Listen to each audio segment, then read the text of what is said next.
দুধ বিক্রেতা রাহুলের পকেট থেকে 100 টাকা পড়ে যায় আর পূজা তাড়াতাড়ি করে টাকাটা কুড়িয়ে নেয়। পূজা রাহুলকে বলে তোমার 500 টাকা পড়ে গিয়েছে। রাহুল তখন বলে আরে না না ম্যাডাম, এই টাকাটা আমার না। কিন্তু রাহুল পকেটে হাত দিয়ে দেখে বাড়ি থেকে যে 100 টাকা এনেছে 100 টাকা গায়েব হয়ে গেছে। পূজা তখন বলে আরে 100 টাকা না, তুমি বাড়ি থেকে 500 টাকায় নিয়ে এসেছো।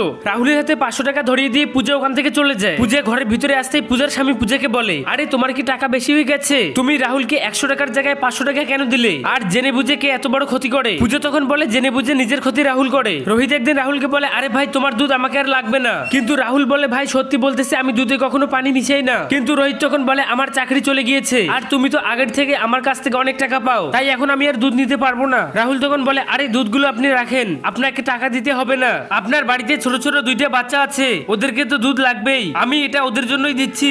আর রাহুল এটাও বলে যতদিনে রোহিত চাকরি পাচ্ছে অতদিন দুধের টাকা নিবে না। পূজা তখন তার স্বামীকে বলে একটা গরিব লোক যদি এভাবে মানুষের হেল্প করতে পারে তাহলে আমরা কেন পারি না? আমরা সারাদিন এসির মধ্যে থেকে গরিবদের কষ্ট কখনোই বুঝতে পারবো না।